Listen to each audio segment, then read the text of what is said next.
I'm going to ask you a really funny question.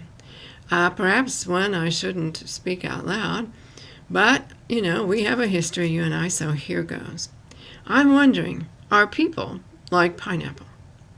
Now, you might be wondering how I came up with this question, and it's really pretty simple.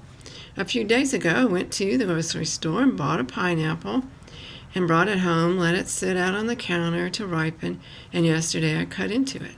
Now, I like pineapple, but I find buying them to be just very, enigmatic. I can't figure out a good pineapple from a bad pineapple from looking at it.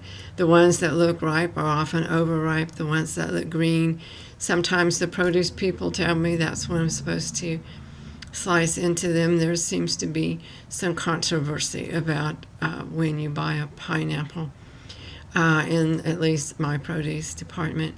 So I bring it home and it's a best guess. It's kind of spiky. It's hard to carry around. I have to be careful with it. And I sit and I turn it. I try to take good care of it. I kind of inhale to see if it smells sweet. And then after a point, I just have to jump in and slice in to it. And that's what I did yesterday. It hadn't turned real yellow. It was still kind of green. And it smelled kind of sweet. But if you let it go too long, then you've got a rotten pineapple on your hands, and that's not in any way helpful. So I'm slicing into this pineapple, and lo and behold, parts of it are just ringed with dark brown. And that's disappointing because I've invested time in this and I've looked forward to eating it. And there just doesn't seem to be a real way of learning to trust a pineapple when you see it in the store. And so that's my question. How are people like pineapple?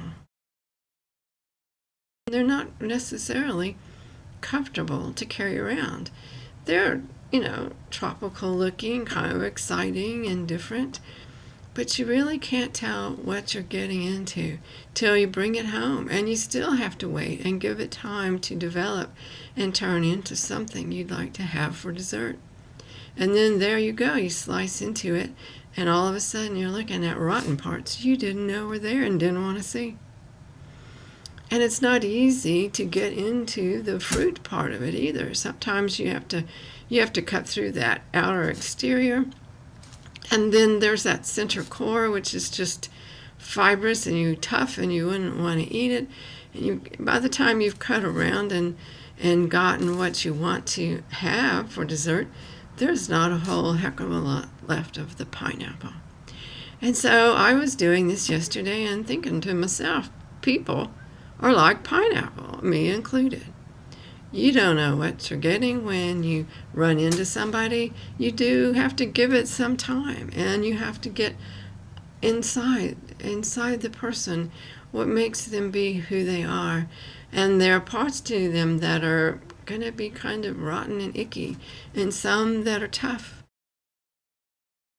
But I'm just thinking that when I buy a pineapple, I have more in common with that fruit than I thought I did.